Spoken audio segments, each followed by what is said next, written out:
Bismillahirrahmanirrahim. Bismillahirrahmanirrahim. Assalamu alaikum wa rahmatullahi wa barakatuh. Good evening, distinguished school leaders and educators. Welcome once again to our executive meeting every Monday night after Isha. So today I'll be asking you that very question again that relates to the school culture every parent wants. So what I would like to remind us of is that we all started schools for different reasons. Some started to have a retirement plan, some started because they saw others starting. Some started because they felt it would be fun. Some started to make money. Some started because they really cared about children and wanted to join the community of educators that brought value to children. So, whatever reason you started with, I believe that this session is going to help us connect with our purpose. So, let me start with the question. And that question is, what do parents really choose when they are search for when they're looking for a school? Or should I say, why do parents really choose a school? Okay. And these questions I'm asking don't really require your responses, just for us to stop and reflect and see exactly why parents from different phases of life would pick a school to enroll their children into. So, is it because of the beautiful buildings? Is it because of the smart uniforms? Is it because of the school bus? Is it because of the air conditioned classrooms, the awards, the social media posts? Many parents pick so many different reasons before they bring their children to your school. Or could it be the fact that they just loved the culture that they sensed? Once they stepped into the school, they just enjoyed the vibes they felt. It was nice, it was calm, it was friendly, it was receptive, it was authentic. It wasn't plastic in any way. Or perhaps, some other things could have attracted parents that we are not sure of. But they are rarely the reasons that parents stay. Okay, so they may come to the school for different reasons, but why do they particularly stay? So they could stay in a place because they feel that their child is safe, valued, and is growing. Let me repeat it again. They feel their child is safe, valued, and growing. Now, I am not referring to the category of parents who just drop their children somewhere because they want to face their business. So they're just looking for a place to drop their children. So they don't follow up on homework. They don't follow up on what their children is learning at school. They don't follow up on what happened to their child while they were there.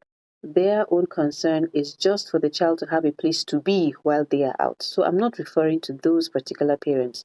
The parents I am referring to are the intentional parents who take their time to select the school they want their children to go to and remain in a particular school because they have seen value and they know that this is what I want for my child. Okay? So it is for a variety of reasons, and the particular set of parents I'm referring to are those that feel their children are safe, the children are well valued, and that the children are growing. And the greatest advertisement for a school is not a billboard for those of us that run schools to get as many children as possible, right? It's actually the experience that a child has every single day, the experience. There was something one of my sons told me, I think that was last month. He went shopping with a friend of mine and their children. And that was a few months ago. But just last week, he told me that he noticed something between when he goes shopping with me and when he goes shopping with them, or at that moment when he went shopping with them. And he told me that he realized that whenever when he went shopping with them, they just went pick, and then they left. But whenever he went shopping with me, it was always more about the experience. And he didn't realize what he had said to me. But for me, that was a moment. That was a moment for me. I halted in my tracks because I couldn't believe that he actually picked that. So when I go anywhere, when I do anything, I am more vested in the experience, not just having the goals sorted out and then over with. Okay? So let me ask you another question. And I hope we're able to think about those questions I had initially asked, right? So let me ask you another question. So if a child could choose a school, would they choose yours? Now, not the parents, If a child could just say, all right, mommy and daddy has told me to pick a school, would that child pick yours? And I'm not saying that would they pick yours because of the facilities that you have there or because, of how they were treated or something. I mean, because of the facilities, but would they pick yours because of how they are treated? Would they pick yours again? So this question actually goes to the heart of the school culture. So your school culture actually depends or determines if a child is going to pick your school or not. And culture is not a vision statement that is hanging on the wall. It is how people feel when they walk through your gates. How they feel when they walk through your gates. Let me repeat it again. How do people feel when they walk through your gates? Is it the atmosphere your teachers created or you created? The tone your receptionist uses? You know, it is in all of this. The way the security welcomes visitors, the way mistakes are handled. Please pay attention to this particular view. The way mistakes are handled. Okay? So it starts from all these different levels.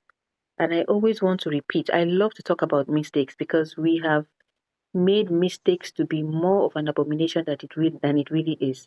Mistakes is, I mean, making a mistake is part of life. It is a requirement for growth.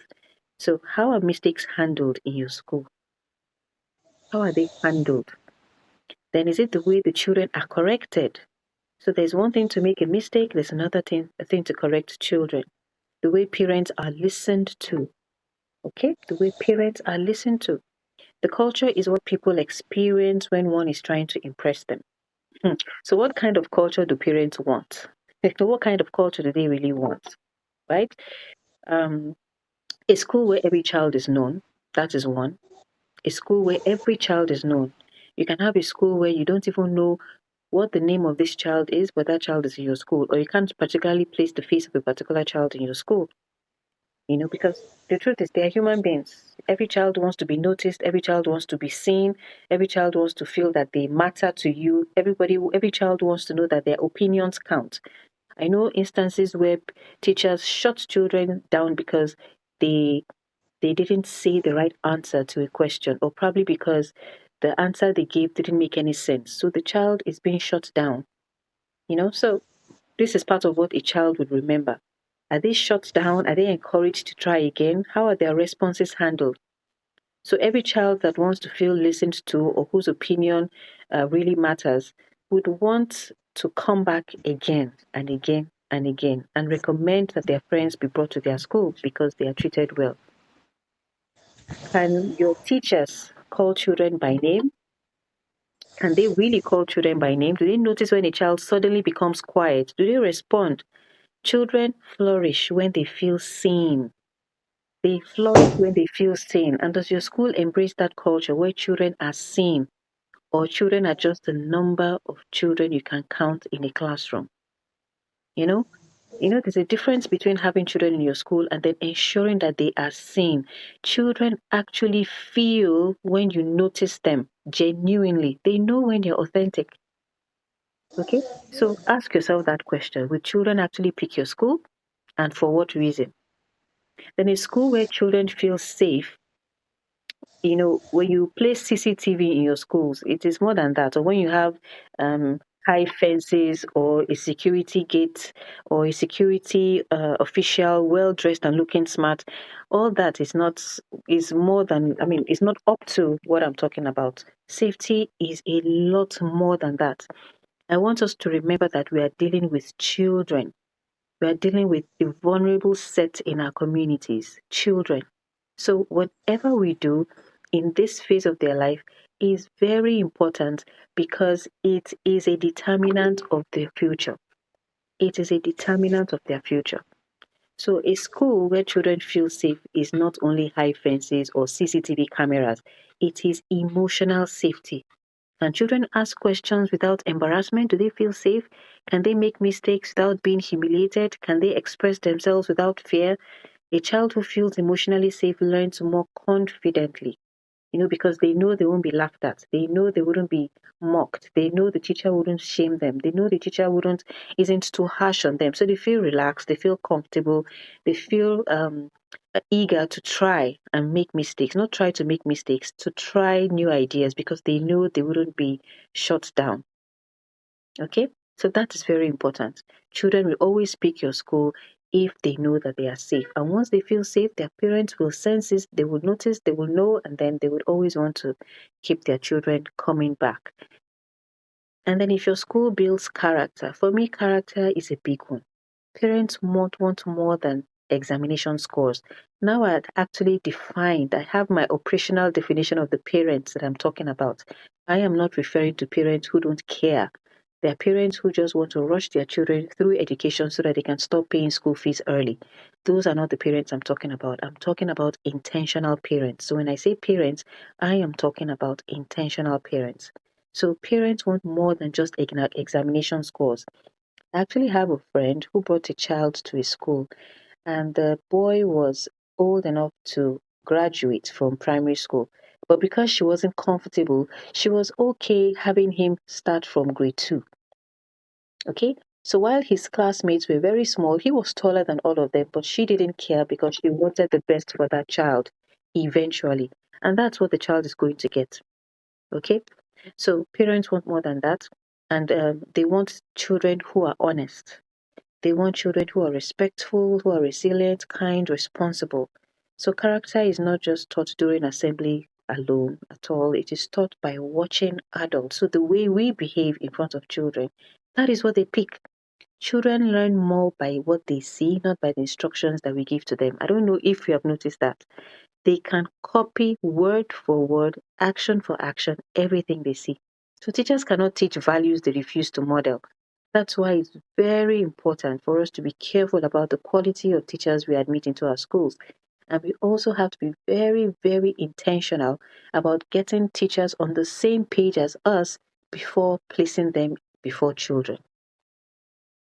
A school that partners with parents. Parents are not interruptions because some can actually serve as interruptions if they do not align with the school's value or the school's culture. You know, they are not interruptions, they're actually partners. And some parents can be partners and some can serve as impediments. So the parents feel welcome when they visit. Do they leave meeting, your meetings feeling respected or they feel humiliated? Do they feel that they've been listened to? A parent who feels heard becomes your greatest ambassador. Trust me. Trust me. Once they feel heard, they feel that you there was a connection. They felt that you listened to them, and they also know and they feel reassured that you are going to do something about whatever complaints they've come with.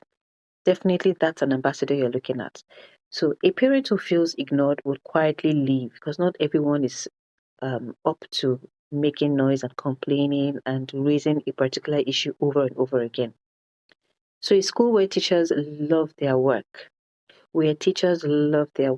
children notice everything. They notice everything. They know when teachers are happy, they know when teachers are frustrated, they sense it and they replicate it at home in their behavior. It is inevitable. They see it and they sense it and it is contagious. A joyful teacher creates hopeful learners. A discouraged teacher struggles to inspire anyone at all. So if you want happy children, start by caring for the adults who care for them. Now let me ask you something. Let's imagine two schools, right? One has magnificent buildings, but children are afraid. Teachers are exhausted. Parents feel ignored, right? The other school has simpler facilities, nothing too elaborate, but children are excited to attend. Teachers feel respected. They feel calm. They feel eager to go to work. Parents feel like partners.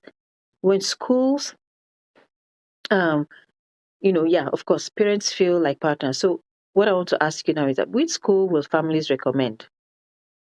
Hmm, exactly. Do we recommend the second one, the latter, because culture always outlives facilities. Buildings attract attention, yes, but culture earns loyalty. So all leaders, we don't simply manage schools, we actually create a culture that keeps everyone happy, warm, and engaged. Okay.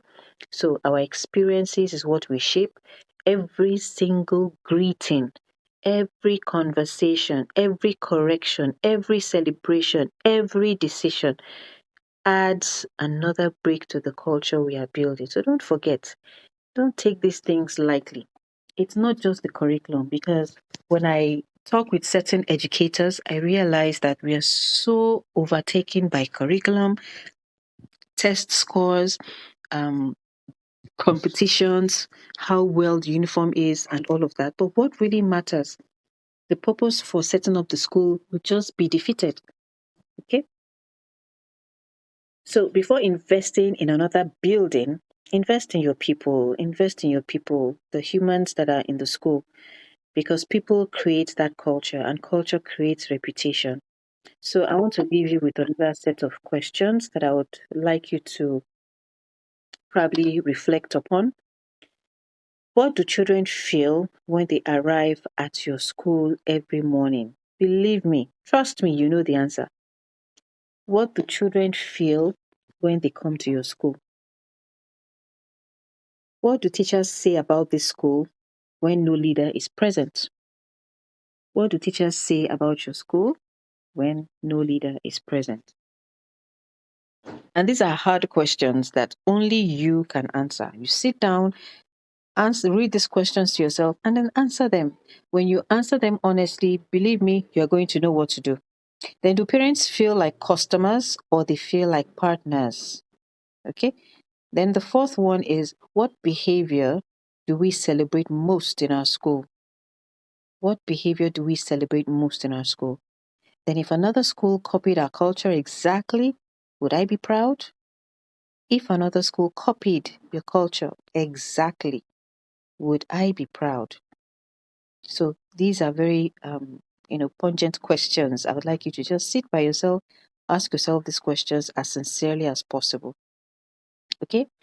So what I would like to do is, we actually had someone. We had a spotlight leader that we had actually invited, but we weren't able to get feedback from the leader, and we don't know if the leader is present today. However, if the leader isn't present today, I have a list of items that I believe is going to help educators in the upcoming session. So I'm going to close this discussion with this, right? I'm going to close with this tonight. Parents don't remember every lesson their child, or their children were taught. They don't remember all of that. And then all the test scores, it's not something that they really, really remember, the lessons and all of that. But they never forget how a school made their child feel. Okay, as educators, these kind of things are very important for us to hold to heart. They don't forget how we made how we made their children feel. The schools that flourish in the future will not simply have the best facilities, but they would also have healthy cultures. They would have the healthiest cultures. So let us build schools where every child feels seen, every teacher feels valued. Some of us don't know how to value our teachers. It's not just saying thank you or just praising them once in a while. There are so, in fact, I don't know how I'm going to say this, but there are so many things you can do that teachers can feel valued, and then parents can feel welcomed. Every family leaves saying that this school genuinely cares. So these are the kind of things that I believe that we should put into place for our schools, so that when parents come in, they know exactly where they want their children to be in your school. So thank you for joining me tonight. May Allah grant us the wisdom to build schools that nurture not only brilliant minds, but also confident hearts and noble character. So there's a school in, is it Kaduna or Kano, that someone recommended that will be coming in as our guest. However, like I said, the person weren't able to get to the person early enough, or the person didn't get back to us early enough. So before I give you the list of things that I believe that we should be preparing for ahead of the next academic session, I would like us to um, unmute our mics, raise our hands so that we can ask questions. Because I believe that there are certain things in our schools that we would want to adjust so that we can align with these things I have listed. We are not meant to just have beautiful buildings, get the best teachers that have been recommended, make sure that we have all the furniture set and everywhere is shining, and then we forget about the human beings that we are going to house in these buildings. Okay? So these are the people that we are supposed to house. These are the people that are going to get the jobs done. These are the people that are going to handle children. And children are the ones that are going to give us feedback on the quality of the work that we are doing. 2027 academic session is another opportunity for us to readjust, to realign, to prepare ourselves and children for the next academic session. It's a reset. What have we done now, right, to prepare against the new academic session? Some of us are still running the summer camp. Some of us are preparing lesson notes. But is that all? I was discussing with the school leader last week, and what I heard was quite sad. It was a situation where there wasn't a grasp of the teachers. There wasn't this grasp of the teachers, and it was just a mental, robotic, plastic preparation for the school. And that is not enough. That is the truth. If you're starting a school this next academic session, or if you're resuming or planning, there are so many things that are to be put in place now. And I'm going to give you a list that I've put together. And I believe that if we have our jotters ready, we will be able to implement at least one to see that there's a major shift upon resumption. So do we have any questions before I begin? Do we have questions? Do we have questions? Do we have questions? Do we have questions? Do we have questions? Do we have questions? Okay. All right. So if no one has, do you want to ask a question, Afiz? Okay. So I'm going to start.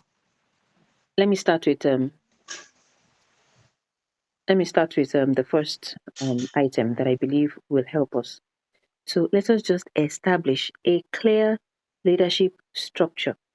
A clear leadership structure that has clear roles. If you can do this, you're going to avoid chaos. If you don't have this, trust me, chaos is inevitable. So define reporting lines, establish a leadership structure. You know who is in charge, you know who is next in command, you know who is next in command. Let everyone see that. Print it out, hang it on the wall on your bulletin board. It is very important. So everybody is aware of the reporting line. If everyone knows that this is who I'm reporting to, trust me, there will be no confusion, there will be respect, there will be order, and things will be handled with dignity. So a teacher that wants to see the head of school cannot jump to the head of school. You need to go through the head of department, from the head of department to the admin, from the admin to the head of the school, depending on how your organogram works in your school. But there should be a line of communication. That way, every single person is aware of what is going on in the school. So if the HOD can't handle that problem, then it goes up. If they can't handle the problem, then it goes further up until it is finally handled. But if every teacher keeps protocol and goes to the owner of the school, trust me, there's going to be overwhelm, there's going to be burnout, and you won't enjoy yourself as the leader. You will just be stressed all the time. Can you please unmute your mic? It's interfering with the discussion. Who is this? Okay, let me do that. Okay, beautiful. Alhamdulillah. So if you don't have one, create an organogram before you resume. I am going to be listing things that can be done immediately. Then once you have done that, you create a standard operating system, right? You have SOPs. They're called SOPs. At least 5 that reoccur in your school. If you have procedures that probably 5 or 10 procedures that reoccur every day or a daily basis, a termly basis. I usually have what else? Okay, let me not skip that. So you have your SOPs of reoccurring activities. Just create something that everybody knows how the procedures are done. For instance, have your pen, write it down, your classroom observation. There should be an SOP for classroom observation. What do you observe when you enter a classroom? It can be just for the first 5 minutes. Once you enter, what do you see? Stand for 5 minutes and you record what you see and go out. What is the procedure for that? If it's going to be a full period observation, then have an SOP for that. What is the procedure? What are you looking at? What are children doing at that point? Once you finish the observation, there should be a meeting immediately with the teacher so that you can have, and the meeting is not to should I say, harass the teacher. It's just to let the teacher see areas where you feel improvement is necessary. So that the next time you come for observation in that classroom, what you have said will be taken into account, and then there is always improvement. Then that is one. Classroom operations, fee collection, classroom or communication with parents, disciplinary procedures, record keeping, attendance, lesson notes, okay, lesson plans, staff complaints, parent complaints. These are things that are recurrent. So have an SOP for that. You can have up to 5, 10, 15, 20, anything that is recurring in your school, depending on the culture. Write it down, create an SOP for it. When I say SOP, I mean standard operating procedure. Everything that must take place step by step so that anyone that works in any capacity within your school can pick up the SOP and knows exactly what to do or what is expected. Then number 2, or should I say number 3, design a routine system. Like I usually like to have a daily routine, a weekly routine, a termly routine, and an annual routine. So that anybody who occupies a position in your school just needs to pick up the schedule for that day. For that position, and that person knows exactly what is expected of him or her.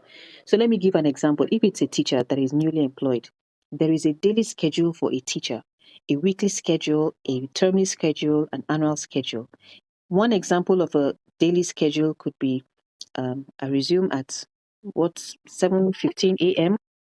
Then classes, probably there's an assembly, there's a meeting, there are classes, there's break time, there's closing routine. We have after class review of activities, there's metacognition, and then review of the next day's lessons and close by 1 p.m., 2 p.m., 4 p.m., whatever. Or it could be after class routine, whatever happens in the morning from morning till closing, is the schedule for that day.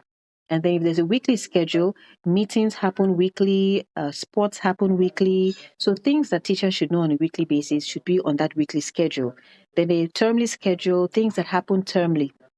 Okay, things that happen termly are, let's see, you have the examinations, you have end of term activities, you have let's see, PTC, parents conference, you have open house. Understand what I'm trying to say? So you create daily schedules, weekly schedule, termly and annual schedules. It helps to keep everyone well informed, the school's activities documented. Okay. So you can also have a communication system. I am very big on having a clear-cut line of communication so that everyone feels responsible. I've had situations where certain teachers don't like the face of a HOD, so they skip the HOD and go directly to the director of the school. When you keep insisting that the procedures are followed, you'll be surprised how things will fall into place. Everyone is always aware. Not that the head of school knows about something and then probably the head of the department says, I don't even know what happened. Why don't you know what happened? So there's someone who the janitors are reporting to, the security are reporting to someone. It should be clear cut and well stated. Okay. So you have, let me see, what else do I have here? So we can introduce, let's see, whenever there is an event, if an event happens in the school, after every event, there should be a meeting. And the purpose of that meeting is to find out what went well, what didn't go right, what can we do to fix it, who is responsible, what's the deadline. If you have a meeting weekly, right, have something that is structured.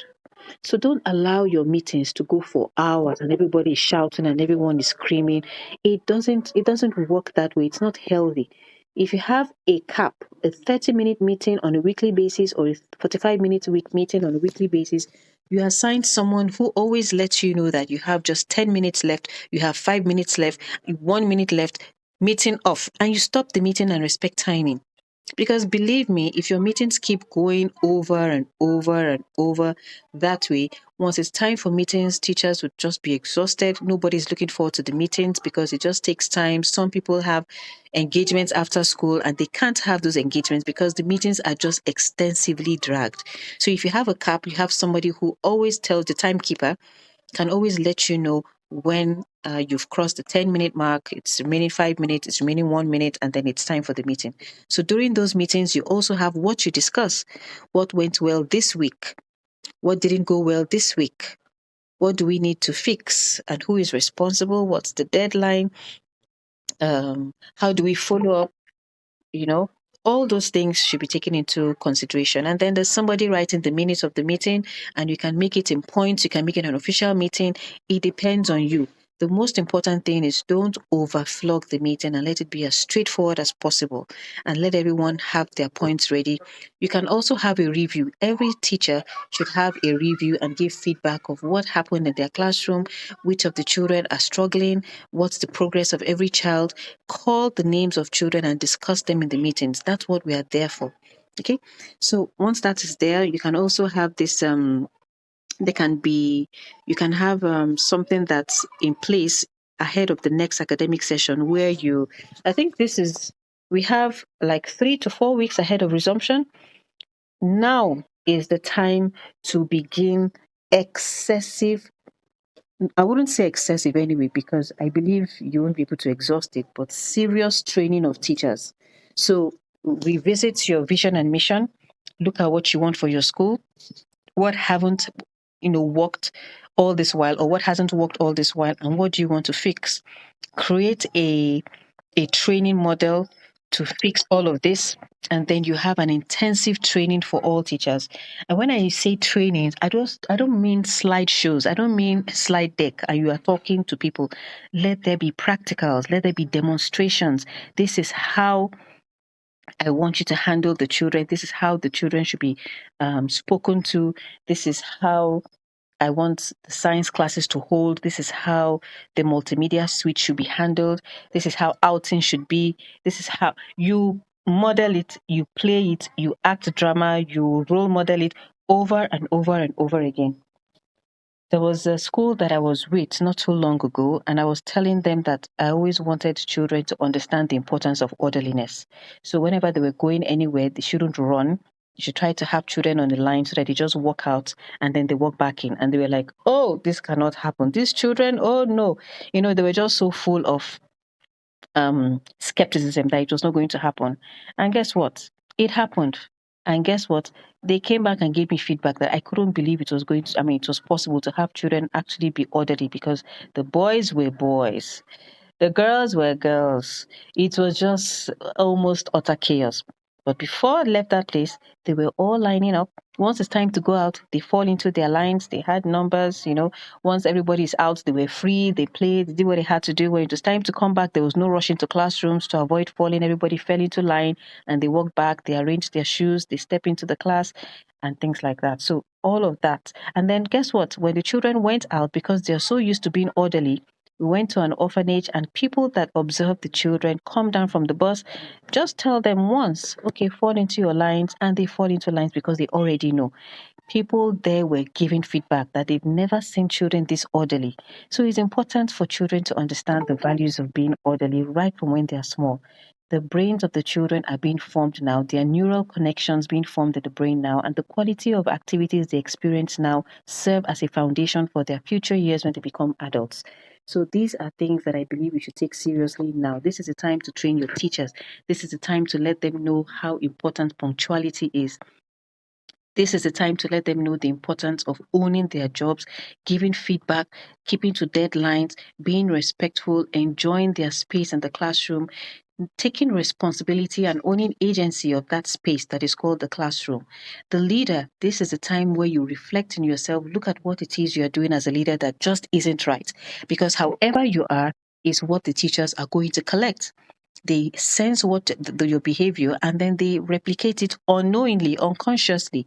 So if your culture is to have a warm, supportive space for educators and children, the teachers naturally take it on unconsciously. And guess what? The children will unnaturally take it on as well, unconsciously. Okay? So this is a time for training. If you don't have trainings and procedures for your teachers, please quickly create one now and have them imbibe it. Use whatever way you need to, but this is the time. There is still time to completely transform the culture of your school. All right. So another one is you can have let's see, an onboarding system, if you have an onboarding procedure for new teachers, because schools are employing teachers everywhere. So if you have an onboarding procedure for teachers, this would really help you. And what I mean by onboarding is the quality of your recruitment system. The kind of questions that we used to ask when I was being employed as a teacher over 20, 25 years ago is not the kind of questions that we should be asking our teachers now when we're employing. I believe that the way our economy, the global space is being transformed on a hyper fast level is the way our procedures as well should be transformed. So let me give you an example, right? I was meant to be on a panel to interview teachers last year. And when I saw the questions that were prepared, I had to seek for the questions to be readjusted. And I was given the go ahead. So I had to readjust the questions. And here's my reason. My reason for that readjustment is because the skills that teachers required to be efficient that time is completely different from the skills that teachers require to be relevant now. So have your pen. Let me just list it out. If you look at what is going on around us today, that is what is going to help you to know the kind of skills that children need now. And teachers, I always say, should be like 10 years ahead of children to be able to catch up with them today.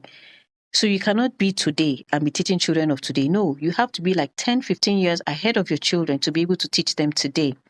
So the skills I would look out for when I'm interviewing anyone would be number one, how many social media handles do you have? Some educators don't even have any social media handle, yet the children they are teaching are on every social media handle. I mean, have social media accounts.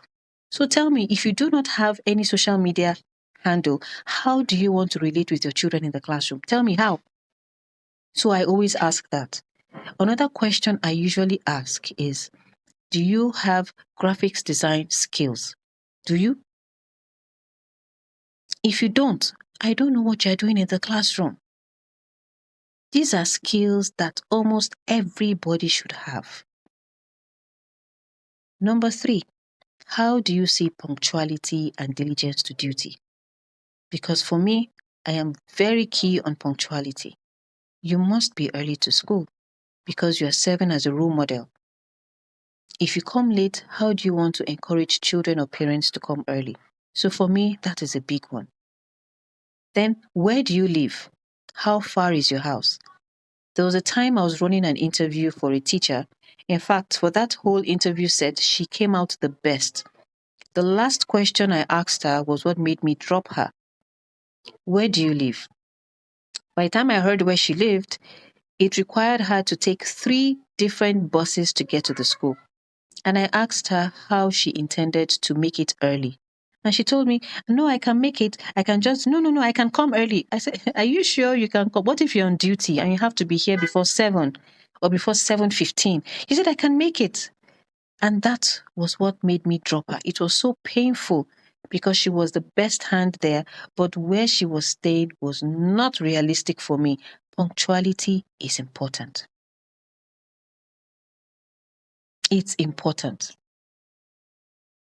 And then there are a number of skills that I would ask teachers, but I have more here and I don't want to exhaust our time. I can see we're already heading to 40 minutes. We haven't asked questions and we haven't been able to invite anyone yet. So let me stop here for now. Or let me see, do I have anyone here that I wrote down? Okay, let me give you one more tip. We have admissions coming up. You can have your admission process automated. And that is, you have your advert, right? You have a link, and that link should lead to a payment gateway where they pay for the admission forms. Once they pay for the admission forms, it takes them right to the form. They fill the form. Once they submit, it takes them to a WhatsApp group. I hope you're able to get that. Once you automate your processes like that, it sends a message to certain parents that, okay, this school is future ready. This is the kind of school I want my child to be. Because educators, we cannot afford to be in 1990. This is 2026, and we should all be in 3026 to handle children now in 2026. Are we together? So my advice is that we go back home, we look at our view, our mission and vision. We look at the teachers that we have on ground. We see if these teachers are going to make our 2026-2027 academic session a fantastic one. If not, this is the time to check your teachers. This is the time to do a redress. This is the time to analyze, to train, to look at your bodies, to prepare an SOP, to prepare procedures, to prepare your JDs, that's your job description. Every single position should have a job description. Now, when all of these things are not in place, how do you want the school to run? How do you want the school to run? When teachers come in and they don't even know what is expected from them, they're all going to come in with their experience, they're coming with from other places. So when they align with your vision and mission, guess what? They will know what you expect from them. Then you give them a JD, a job description. They now know what they're supposed to do. Once that is done, they have their daily, weekly, termly schedules. They know what is expected from them on a daily basis. They also understand the culture that you want in your school, because morals for me is key. It's not just the grades, it's not just the exams, but the culture. The teachers need a safe space to thrive. Once they feel safe and supported, guess what? The children are going to receive that by default. And once that is there, your school would always be a warm and receptive place for people. Let us forget the harsh and tensed environment we have created for ourselves by not allowing mistakes to happen. Mistakes are part of learning. When a child doesn't do well, that is simply feedback for us, nothing more. It doesn't mean that child is struggling or that child is not intelligent. It is just feedback. And that feedback helps us to readjust our learning, our teaching approaches. You create a breakout session, you create a clinic, and make sure that everybody is happy. Now, before the leader can create something like this, the leader has to check himself or herself. Sit down, relax, look at your school critically. Am I ready? Am I ready? What kind of school do I have? Is my school 100% just on public display, what everybody else thinks about my school? My school is creating human beings. Don't let AI and technology take us away from what really matters. There's AI, there's technology. Everything is going at a fast pace that we don't even realize that the humans that are within our reach are the ones that we should nurture. Okay? All right. So do we have any questions? I want to quickly stop here because we are almost we're almost heading to 50 minutes. So do we have questions? Let me stop for tonight. Let me stop here for tonight. Do we have questions? Do we have questions? If you have questions, can you please unmute your mic, or before that, since we didn't get our host, we weren't able to get our host, I would want to invite anyone for, let's say, 5 minutes. So if you're a school leader and your school is more than 10 years, I'd want to invite you to the spotlight and then ask you one or two questions so that everyone here can benefit. Remember, we are here to support one another. We are here to help one another. We're here to share what it is we have learned over the years and what will. Okay, someone has raised up her hand. Let's see. All right, this is Azizat Gafar. Tell us your name, your school, your position, how many years your school is, and let's see. No, I actually have just a question. Okay, can you please I hold did on? not Can you even. hold on with the question first? Let us have a 5 minutes spotlight with a school leader. Just hold on with the question, please. So you will be the first person to ask a question. So do we have a school leader here? More than 10 years. More than 10 years, please. So that you will be the spotlight for tonight. The person we invited couldn't make it for one reason or the other. Don't be shy, please. Let us learn from us. Let us learn.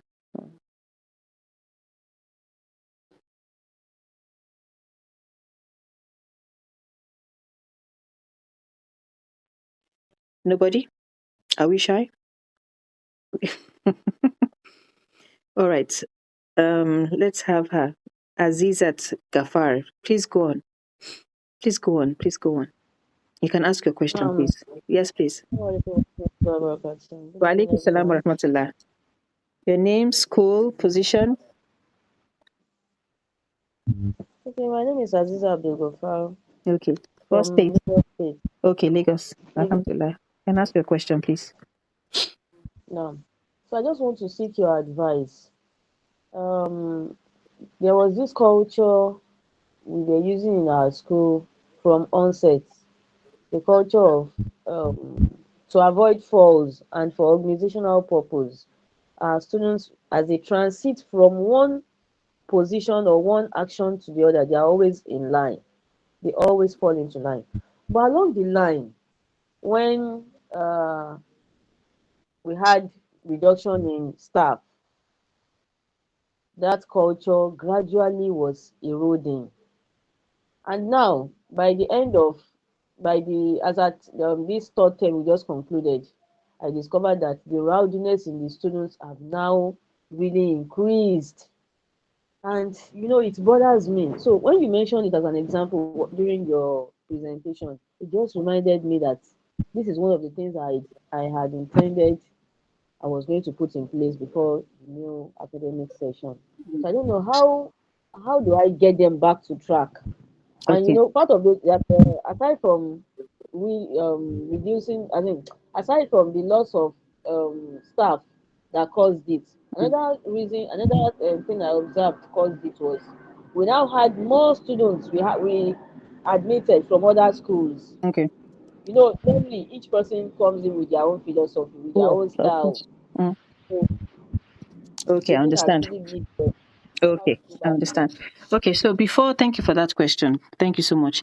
So before I answer, I would want to say that that line, the lines or falling into line, is something that you can adopt as a school, or you don't really need to adopt that as a school. Okay, so it doesn't really mean it is a standard. I just like that. So that being said, I would want to mention that anything, not only having children fall into line, okay? Not only having children fall into line, I would like us to have a look at every single thing that we want to implement in the next academic session now, okay? Let us look at everything we want to happen now and then get ready for resumption. So if it is for teachers, it is now, probably if teachers resume 2 weeks before resumption during the new academic session, or 3 weeks before when it's a new academic session, whatever the case is, you can have repetitions. Repetitions. Let me give an example. I had a training for some teachers, right? We were about 14 in number. So I was trying to teach them how to be smart. So I just gave one sentence, an instruction in one sentence. I said, okay, everyone, please go outside. You form a line. You come inside, take your seat, sit down, and say, I just gave a string of instructions. So they all got up. One person got up, another person dragged his leg, and then they walked outside, and then they came in, and some were still not sure what to do. It was just so clumsy. And because I was trying to pass a message, I didn't tell them what I was doing. The intention for that instruction was to teach them how to get children to understand what they want immediately. So I said, everyone, can you please stand up and do that again?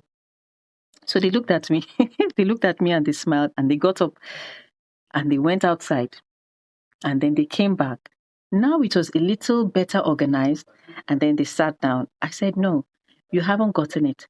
I think I repeated the instruction again. I said, you stand up, you go outside, you form a line, you come in, I can't remember exactly the string of instructions, but they were a string of instructions I wanted each and every one of them to handle. So I think they did it about 4 or 5 times before it became perfect. So when it became perfect, I now told them the reason why I was doing that, and then they understood. So if you want children, right, to always fall into line when going into class or going for break, coming back from break, closing time, and all of that, use the first 1 week or the first 2 days to do just that. So you have a meeting with your teachers ahead of time. You show the teachers what you want. Once they get it, remind them ahead of time, probably through WhatsApp, through calls or whatever. Then once the first day of resumption comes up, you can have an orientation with the children, announce to them that, okay, in the past we used to form lines before going out for break. However, I noticed that we've stopped because we've had more children coming in. So what we're going to do is we're going to use the next 2 hours to teach you how to come into the classroom after break. So the teachers begin to teach them. So you go in, no, that's not what I want. You go back, you do it. You go back, you do it. Don't do anything else until they get it. So once they get it, you go on with the school's activities. Before they go home that day, remind them. In the morning the following day, remind them. Once they begin, you remind them that we're going out for break now. When you're coming in, this is what we want. When they come in, if they don't get it, tell them no, go back and do it again. No, go back and do it again.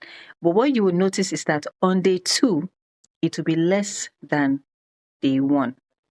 So, for instance, if they have come in probably like 10 times before they got it in day 1, by day 2, it's going to be like maybe 7 times. By day 3, they'll probably just do it 5 times. By day 4, it will probably be just 2 times. And by Friday, they'll just have to do it once and they've gotten it. So that's how you keep on reassuring. And what I would advise is that use the first 2 weeks to reinforce all the protocols you want for your school. Don't slack, teachers, educators. Please don't slack, except if you yourself are not organized.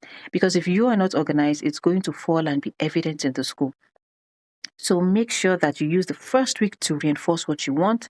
By week 2, serves as a reminder. You can even use, let's see, you can always acknowledge the children when they do anything to let them know that, okay, you have noticed that they're beginning to keep track.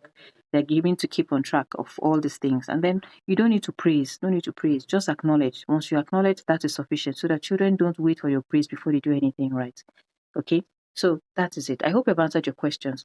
Just make sure that apart from falling into line, everything you want, use the first 2 weeks to reinforce the new procedures with your teachers, with your children. By week 3, you will be swimming in paradise. Any more questions? I hope your answer was well answered. I hope the question was well answered. Someone raised up his or her hand, but the hands are down again. Do we have another question? Do we have another question?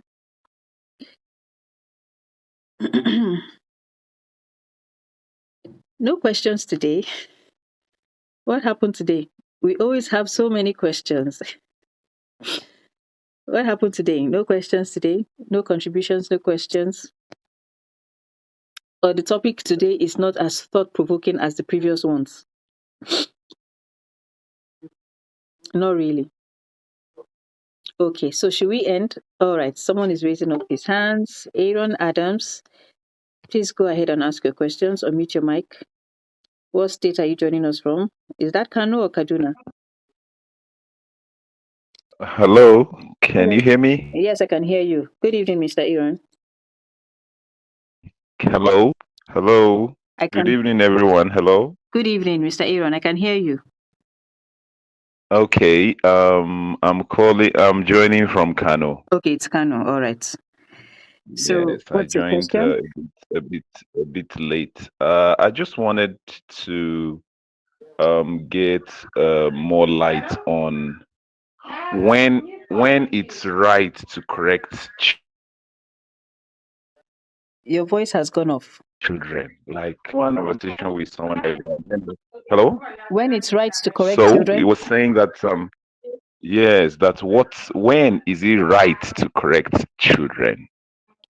Like you were saying that there are times when you correct children and you get it wrong.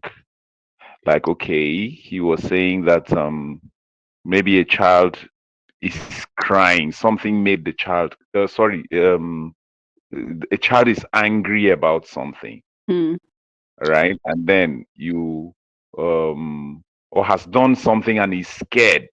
Hmm. So and then at that moment it was like, no, you need to make the child comfortable first. So it was a bit of I said if I come this evening I'm still going to put this thing up here. So Okay. like, are there times when you can correct kids and times when doing it is going to be very wrong? Okay. That's my question. Okay. I believe this would also this is still in line with what we are talking about this evening, so I can definitely accommodate this question. So even if I can't particularly remember the context within which I was saying this, I believe I can answer generally, and I would want to say that what I mean by having a safe space for children is that children can, if a child does something wrong, right? The child didn't know, it's a mistake. For instance, if a child steals, if a child lies, if a child yells, if a child keeps making noise after saying be quiet so many times, the child doesn't know, it's a mistake, right? But if an adult steals, if an adult lies, if an adult keeps on talking when you say please be quiet, the adult knows exactly what he or she is doing. Now, why I say the children don't know or is a mistake is because a lot of times, right, they they are communicating something to us. So when a child does something, for instance, if a child steals, instead of saying you stole, I've seen, oh subhanallah, I've witnessed children being attacked for stealing, for lying, and they are embarrassed and they are beaten, they are punished. It's you are not correcting that child when you do things like that. So rather than saying, didn't I ask you to do this? Didn't I think something that would help the child calm down and know that the child is safe is by saying what happened. That child's guard will be down and that child will be ready to talk. But if you say, did you take this? You lied, Abby. Somebody said you know this person. If you start interrogating, don't forget, we're not here to see who stole. We're not here to find a thief, to find the liar, because you already know that children only lie when they feel they're going to get into trouble. Children steal when they are hungry. Children steal when their parents give them food, whereas their friends are bringing juice and shawarma or something. Then they steal. You understand? That is you as an adult understands because you have done it before. You are now an adult. You already know where to catch the child. And your goal is not to catch in quote a child. Your goal is to correct, to help that child understand that this will not help you. So what I would do, in fact, I've been in situations where children will steal and that child will still feel very safe and will be an advocate for people who steal. There will be an advocate for the school against those who steal because of the way you handled it. I understand it might be difficult to conceptualize because that's not how we were brought up. It was accusation like you stole, you took this, you lied. No, no, no, no. I've come to learn about children. That's what I do. I have so much experience, over 2 decades working with children. I've done my master's with children. My PhD was on child psychology. So I understand these things and I know that children, they, they respond more to warm experiences than interrogations. If you interrogate a child, trust me, when you turn your back, they will do it again because you didn't make them understand how wrong it was. There was a particular boy that stole someone's snacks, and the child was crying that somebody took my snacks. Somebody took my snacks. And I gave the teacher the assignment. You go ahead, do what you have to do, find out. And she came back and was like, okay, fingers are pointing towards one particular person, but the person is insisting he's not the one. So I said, all right. I went to my office, checked the CCTV camera, and we saw the person. We saw the person. So when I saw the person, we didn't ask the person directly because the intention is not to catch a thief. The intention is to have the child understand that taking what doesn't belong to me is not correct. Rather, if I'm hungry, I should tell my teacher that I'm hungry. Okay? So what we did was we had the children gathered and then I announced. I said that we have noticed that somebody took Muhammad's yogurt, right? And we want the person to come and tell me that he took it because it was a he or a she. We didn't even disclose whether it was a he or a she, but I knew the person who took it. So we announced that, see, somebody has taken this and we want the person to come. Don't worry, nothing is going to happen to you. We're not going to beat you. We're not going to punish you. You're not going to be in trouble. Just come and let me know that you are the one that took it, okay? So we're going to give you from now till we give them a time span. That just come and tell me. That time span was long enough. The child didn't come to me. So When it was almost time, we had to do another announcement that it's almost time. If you don't come, then we will just take what we are going to do. If you don't come and tell us. Long story short, when it was almost time, I sent a message to the teacher that, see, announce to your children and announce to them, let them know that it's almost time. Whoever took it should just go and tell the director, or, we try to make it safe in such a way that nobody will see the child, whoever you are. I can't remember exactly how we did it, but we tried to make sure that that child had cover. And if he or she was coming to my office, nobody would know, nobody would guess. And the boy came in, and when he came, he just came and he started begging me that I will not take anybody's yogurt again. I will not take anybody's yogurt again. I'm sorry. I just said, don't worry, don't worry. I'm just happy you came and you told me yourself that you were the one that took it. See, that's how good boys behave, and I made him feel comfortable. I made him feel safe. Do you think that boy will not come and meet me again if he's hungry? He will come and meet me if he's hungry, because he was not made to feel like a thief. His name was not announced. There was no clapping. Nobody knew. Nobody knew. And don't get me wrong, we are not encouraging theft, because we did what we had to do to see that that boy doesn't take anything again, or children don't think taking something is right. I don't know if you get what I'm saying. So if we understand that when children do all these things and they're in our care, our job is to correct them, not to make them feel bad or stigmatize them, because those memories stay along in that child's mind till adulthood, and it's not good, it's not healthy. Okay? Mr. Aaron, I hope I answered your question. Yes, very well. Thank you, ma'am. All Thank right you. then. Thanks for the question. So you can release your hand, Robiat Moritoda. Robia. Is she still there? Hello, I'm still here. Assalamu alaikum. Wa alaikum salam wa rahmatullah. Which state, please? Lagos State. Okay. Lagos is popular tonight. All right. All right. Thank you very much for the wonderful session. It has Alhamdulillah. been amazing. Alhamdulillah. Now, so I have should I say two questions? The first question is for a school that is located somewhere not very rough, but in a school that is located in a place that majority of the students in that school are almost like over the bridge. They are not really listening to instructions, and it's just a whole lot of chaos currently Mm, because of the environment they are, their parents, and all of those things. And the school has tried to not use corporal punishment on any child mm, and all of those things. But it seems we are not getting any improvement. mm, This allows secondary school students, majorly SS and JSS, and a few of upper primary classes. So it's also as if we keep saying the same thing over time. There's no change. mm. So what disciplinary method would you advise for us? That's my first question. And the second question is, how do we aside from disciplinary now, how do we actually talk to these children? I mean the GSS and the SS. Those are the major ones. They are just, I don't know. I hope I can explain myself better. I don't want to use negative words, but it's just a whole lot of chaos to get them to study. They are really not bothered about their studies. They don't care. Even if they are scoring zero, they actually see it as a flex. It's really nothing serious to them, and is a whole lot of problem for the school. I don't Okay. know how can we help. Okay.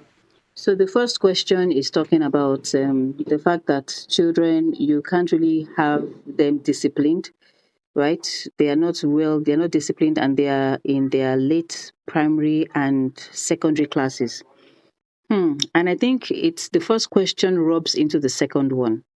So this is a foundational issue, right? It's something that didn't start from when they were young, and now they are older and they're in your hands.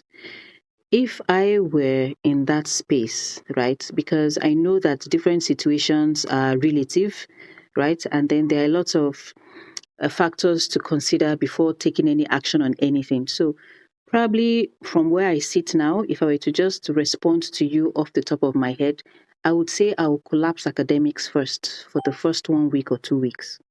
I will collapse academics and put that aside, because it's the human beings we are dealing with, right? So take that academics aside and then sit down as the school board and actually talk about what really is the problem.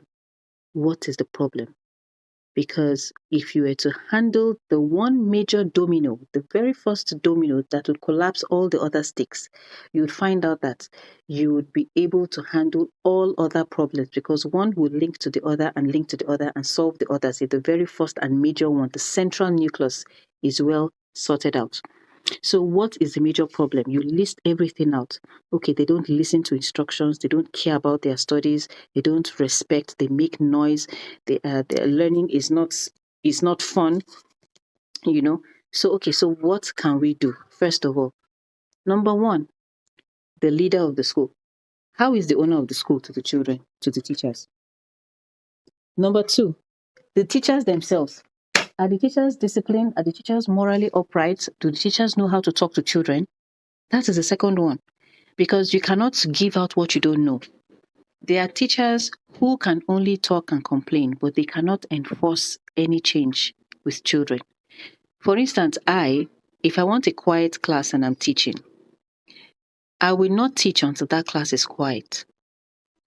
And if I say be quiet, right? This is just an example. If I say be quiet and be quiet is not good enough, I can sit down and be staring at them. If that doesn't work, I can probably walk outside and call one person, then call another person, then call another person, then call another. I will just be dramatic. I might do something to get their attention.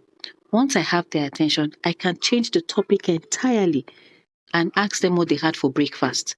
Once I get their attention and they are gisting me and I know that they just want to play and we start playing, then I will turn around my learning methodology because for me, that is feedback. I always tell my teachers that if children are making noise in your class, it means your lesson is boring. It means your lesson is boring. If teachers don't listen to instruction, there is something they are communicating. There is something wrong somewhere. It's either they have no respect for that teacher or their lessons are... Look, now I was in secondary school before, and I know that there are certain teachers when they come into the class, we are hyper excited.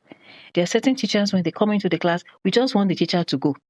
While the teacher is saying, keep quiet, some boys at the back are busy being naughty. They are throwing papers. They are drawing a caricature of the teacher. You understand? So there are certain teachers that when they come in, everybody is, and they're not tough. Those ones are not tough because I remember one of them as I speak now. They don't have to be tough to get everyone's attention. So there is a foundational problem that the school has to sit down and sort out, then agree, plan out structures, and then implement upon coming. So when children come, the way you handle day one goes a long way to how the rest of the week is going to happen. So if usually children just walk in, everywhere is noisy, that particular day, make sure children just don't walk in and everywhere is noisy. You arrange maybe a hall, a beautiful hall, you decorate it, get their attention that they want, and then let everybody go in and sit down there. The fact that it is highly decorated, you say, welcome our dear children, and then they come in, and then the first thing that happens is that everybody comes in and gives a professional talk. They will be shocked that what is happening. And then you let them know that the school has changed. This is a new academic session, so it's an opportunity to start afresh. They don't know what to expect. It's not like they were in classes last week or they had classes last week. No, they were on break throughout, so they don't know what to expect. So this is the perfect time to have a reset. So drop your plan. What are the main problems? And then make sure, if it is your teachers, ensure that you do massive training for your teachers. Start with self-concept, self-awareness, dealing with teachers' childhood traumas. What are the problems teachers are having at home? What is it that the teacher finds difficult with punctuality? Do you stay far away? Why is it that teachers don't respect management? All those things that you experienced in third term, second term, please bring it to fore, have a meeting, structure a solution, and then you implement. Once you are done with your teachers, then you train them on how to handle children in the first term, starting with week 1, starting with day 1. So it is strategic. It cannot just happen and everything cannot just fall into place. You have to stay abreast. And I'm happy you're asking this question now, that is like 3 weeks or 4 weeks ahead of resumption. You have time to train your teachers. You have time to pinpoint all these issues. What you're saying, it spans across lessons, behavior, the teachers themselves, the management themselves, strategies, code of conduct, disciplinary measures, all of that. There are so many factors that are involved. So you cannot just start with the problem. You have to start from the root. What are the culture? What is the culture of the school? Is the school leader a bitter person? Is the school leader a jovial person? Is the school leader somebody who listens? Can the school leader hold the school? Then the management, are the teachers supported? Do they feel supported? Do they feel warm? Do they feel empowered? Some school leaders embarrass teachers right in front of the children. So teachers have lost their power. Some children don't respect their teachers until they go to the office of the head teacher. Is that the case? There are so many things to consider. It's not something I can just tell you now. But what I can tell you that can generically work for all schools across board is sit down now that you have a few weeks ahead of resumption. What is the issue in our school? Have a meeting, train your teachers, train the children, prepare slides, prepare welcome packages, let them know that something new is happening now, and you'll be surprised. Hmm? Are we together? Robia? Yes, I'm Okay. here. All right. Beautiful. So I don't know. Were you able to pick one or two things from that? Yes, All right. thank you very much. Okay. Very good. Alhamdulillah. All right. So I think the next person is Sanusi Mufliat. You may answer your question. Ask your question, please. Sanusi Mufliat. Unmute your mic. Sanusi Mufliat. Hello. Yes, ma. Assalamu alaikum. Ma. Wa alaikum salam wa rahmatullah. Yes, ma. Please, I don't know. Maybe I can say this now because I think this is my first time of meeting you here. And we can talk together like this. Go ahead, please. So, after that, it happens that about 8 years ago, I've been teaching, although I doesn't go to educational line. I'm an NDO. So I start working. I taught with that man. I've been teaching like 6 years. So before we relocated, so I think that place is Lagos. So we now relocated to Ogun State. So when I now get to Ogun State, it's our own apartment. We are the owner of the place. So I don't think I like to join another person again. I now start what we people used to call jealousy. So I start it. Then people are start coming, they are coming. Right? So, but to cut it short, what can I do? Because as at now we are 2 years now here that we are here now. So what can I do to make it a place for many people like that to be a learning environment? Maybe this is not the place I can say this, so but I just want to say it now. Maybe I don't know where you can help me. Is it a school? No, Is it a it's what they daycare? call lesson. Okay. Okay. There is daycare, there is nursery. In fact, there are some people that they are maybe they are not yet enroll their children. Okay. Bring them. There are some maybe they are short of cash or relocate. They'll bring them here. Okay. Okay. So Okay. So it's not like a formal educational establishment yet. yeah, yeah, Okay. yes, And but you want it to I don't know become a maybe school? manage. I don't know maybe I can manage it to become formal. That's why I'm. Ah, you can now. You can, of course, you can do that. There is no, you can do that. It depends on you. Do you want to start it this year or next year? It's this year. I'm planning. Ah, fine. I'm planning. So if you want to make it this year, then there are just a few things that you would have to do. And the very first thing is just to buy the registration form, because ministry will definitely come and find out. So just buy the form and keep it. So if they say, "Have you registered?" just tell them that I've started the process. So you buy the form and then they will guide you on what to do. So after that, you get your furniture ready, you buy your tables and chairs, and then you buy a few boards, either one or two, depending on how many classes you want to start, and then get the curriculum and you start teaching them. And as you make mistakes, as you go on, you'll be able to see the mistakes you are making, and then you put everything in place. Some schools are able I've to been make everything perfect right from the beginning because of the experience they have. So if you do not have all the resources, or if you do not have all the answers, you can start from where you are and continue to ask questions from people who know what to do, and you'll be surprised. Some people start in their living room. There was a school that started with just her children in her living room when I was in Kaduna. I think it's Labai International School. I learned that she started with her children in her living room, and the school became a very expansive space. So anybody can start. Just know what you want and then ask the right questions, and then luckily you've taught in a school before. So don't stress yourself too much. Okay? Thank you, ma. Please, I have another question, ma. All right, go Please, ahead. ma. Yes, there are some children. I don't know. Maybe they are beginning. Maybe they don't go to school. Maybe they do usually stay at home for some times.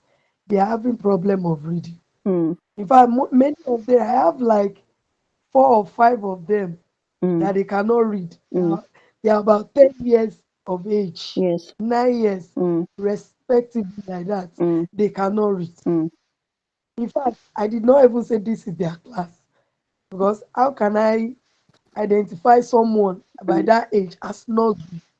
In fact, there are some nursery mm. that are like 5 years old that can read.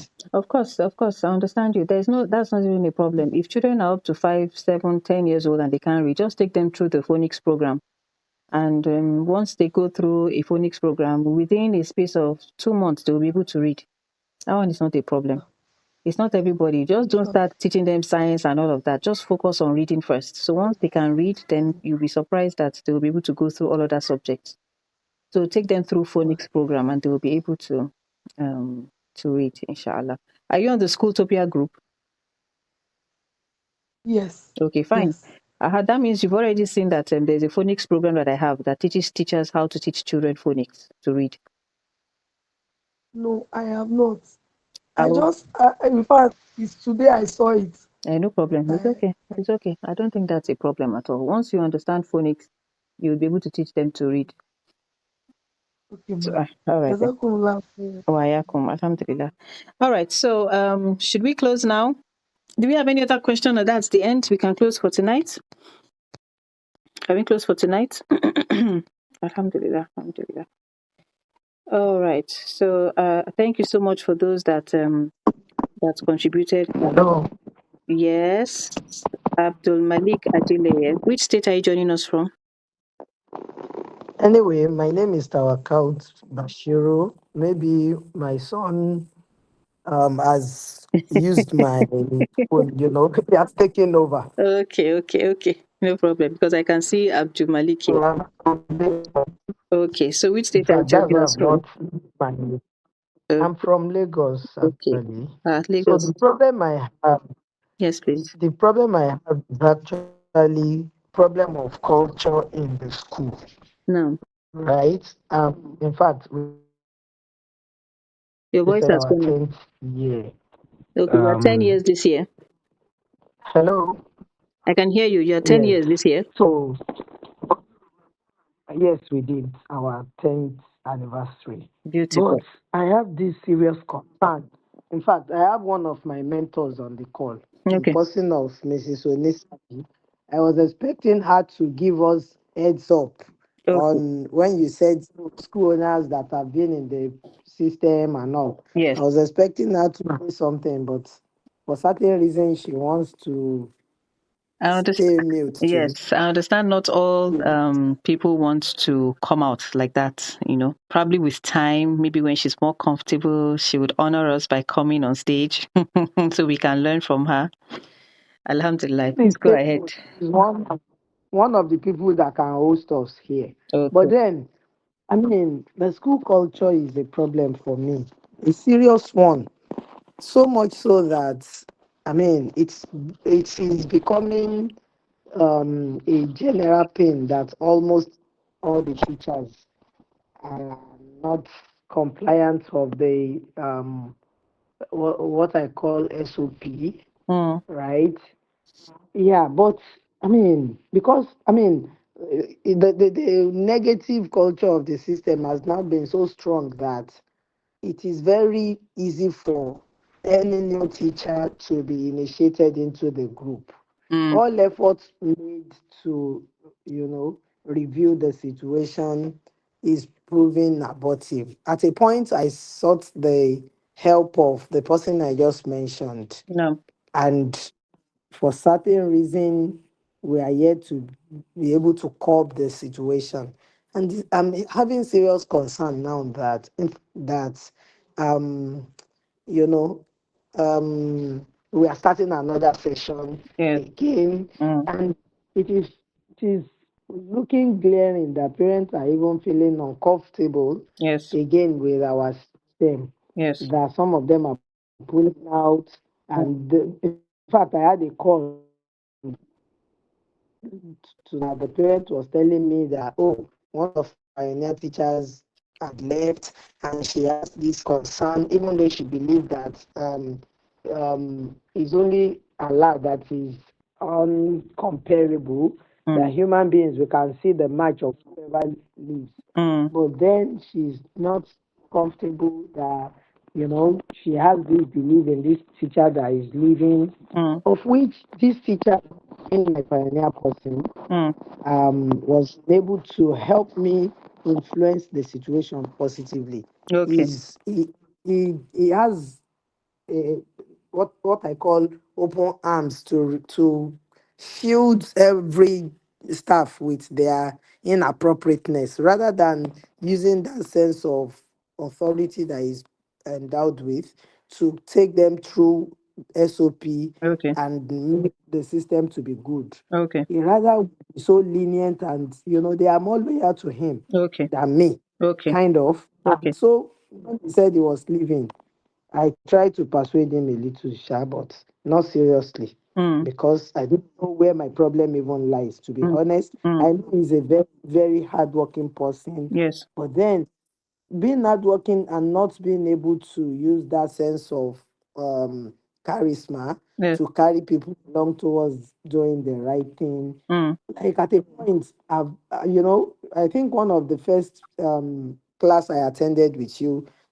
says about your school is who you are as a leader, Yes. which I took account of that. Yes. Okay, maybe I've not been able to get the right training to Okay. be a leader, but situation threw me into it. I Mm. mean, school was set up for me. I Mm. mean, financier is my husband and is into his own job, Yes. and every effort, I attend trainings, Yes. every opportunity I do. But then I'm now starting to lose good customers. Okay.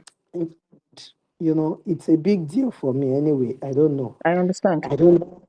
I don't know. Like I'm trying to hand off to say, okay, let somebody does it for me, and yet I'm not seeing that compliance yet. And the impact is telling on the school actually.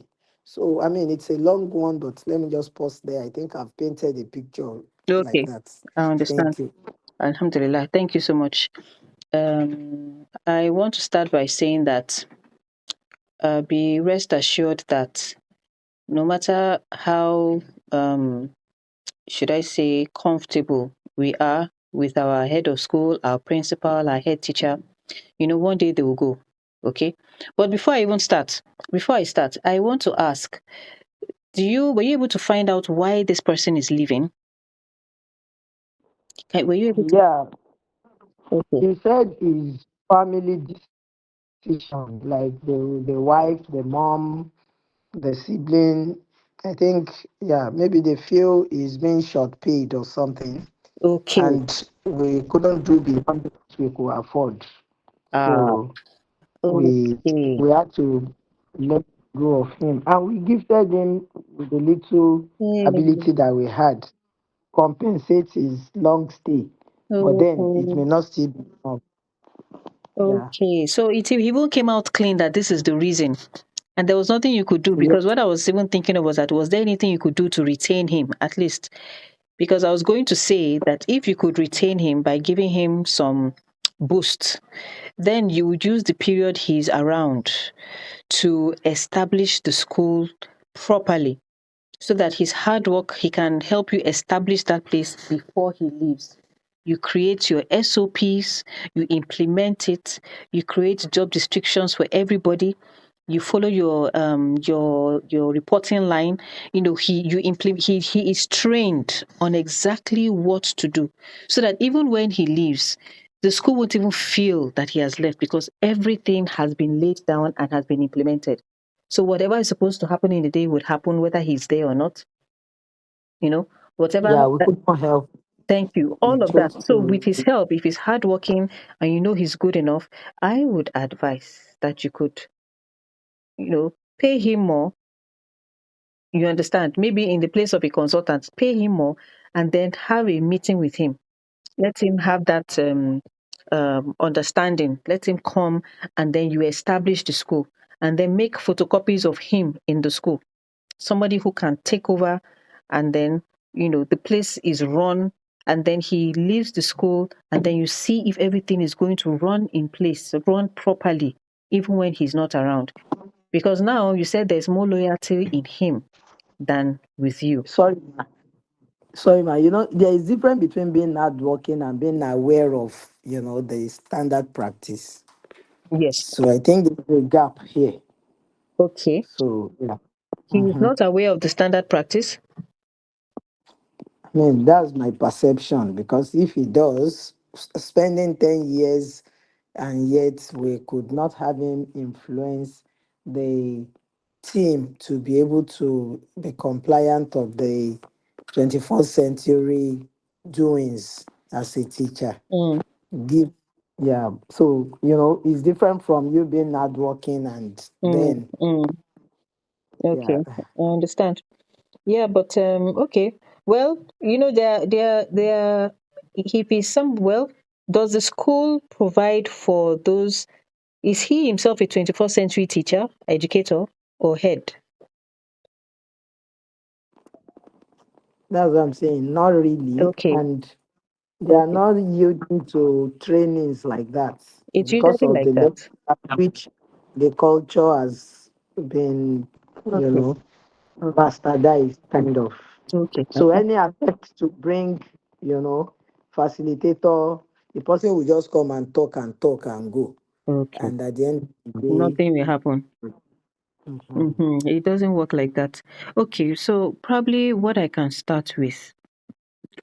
say is that, okay, so he is leaving and you want to restructure your school. You want to use a new academic session to start something fresh.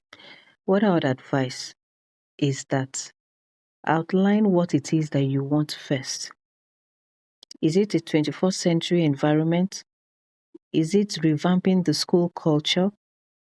You know, what is it exactly? So when you draw out what you want, because I am sitting down here, I can't really tell what the environment of the school. I don't know the temperature of the school, you know. So you know exactly what you want. Now, the thing is, it is your school. It's like having a baby and the baby is crying. You don't know what is wrong with the baby. You check the diapers. Okay, the diaper is okay. Is he sweating? Is it too hot? Is it too cold? You check that. Is he hungry or is it just water he wants? Or does he just want me to carry him? Or does he want me to back him? You keep on trying different things until you get exactly what it is. So ask yourself what exactly you want. What is it that you want in your school? What do you want to transform first? Once you find out what you want to transform, take action. Take action. Take massive action and be unrepentant about it. If it is the old teachers that you have there and they cannot give you what you want, then see how you can train them extensively now. See how you can train them extensively now. Those that need to go, let them go. If you want to employ new hands that will bring in new ideas, let there be a sitting. The school is your baby. You are the one that drives the direction of the school. And if it is a happy space that you want, where everybody feels supported, safe, and happy, then look for people that are like that will come into the environment and drive the school to where you want. Because honestly, sometimes we take the school to a place where it isn't. It is a school. It's just an environment. If you turn it right, it is going to turn right. If you turn it left, it will turn left. So it's not too big for us to readjust. It is like a formula. It's something that we can maneuver, we can handle it, we can readjust it, we can fine-tune it. So if the person that has been doing a fantastic job is leaving, that means that there is a window. So probably what you can do is search for somebody who is going to replace him that has all the qualities that you want, and then have an extensive training with that person and all your teachers. Then you will probably have to come in to express what you want in the teachers. Because honestly, if you train your teacher for one day, it might not work. Day 2, it might not work. Day 3, it might not work unless you are persistently there and looking. Let me give you a particular example. There was a time I wanted our children, the teachers, as I was employing new teachers for a new school, their handwriting was nowhere to be, nothing to be, nothing to be proud about. So we had to teach them how to write. Because if the teacher writes in a particular way, children are going to copy that handwriting. So we had to teach teachers how to write. And from teaching teachers how to write, it is not just the first training, because when we did the first few trainings, they all got it. But guess what? They started reverting. So it entailed me going into classes every time. No, you're writing. No, adjust your writing. Adjust your writing. Then I opened the children's book. Every time I step into the class, I open the children's book, I check. And I had to do this persistently, consistently for an extended period of time before it became a norm. But I was consistent. Then it also, let me give another example of speech. I didn't like the way the teachers spoke. Their language wasn't particularly nice. They spoke anyhow, and I needed to fine-tune their language. So every time I heard a sentence that was not well placed, I would come out and just, in fact, there was a time I was about to pray. As I just did my Takbiratul Ihram, I heard I had to stop it, and I went to correct that person immediately. So they knew that it was very important, and I never allowed it to slip. So if you want a culture to take shape, you would have to be on your toes, because human beings by nature, they forget. They forget. It is persistency and continuous repetition, reminding, encouragement on a continuous level until that culture gains momentum. Then when you bring yourself out, the momentum has already started and it has a life of its own.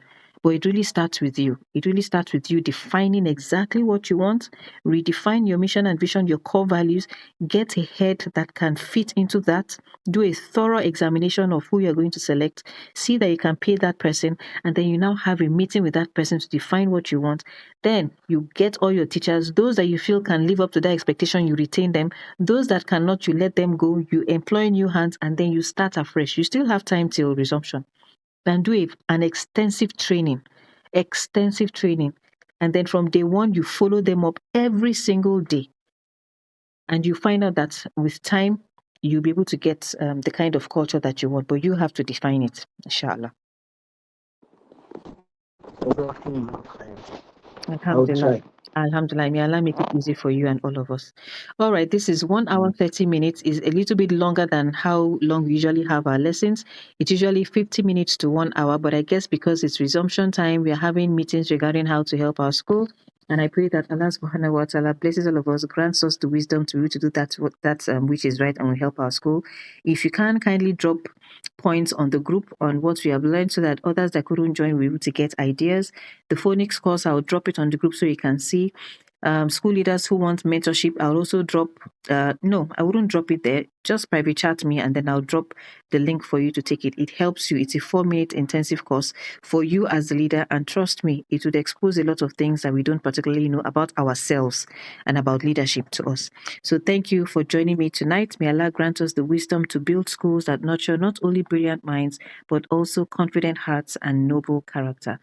سبحانك اللهم وبحمدك أشهد أن لا إله إلا أنت نستغفرك ونتوب إليك. Thank you so much, everyone.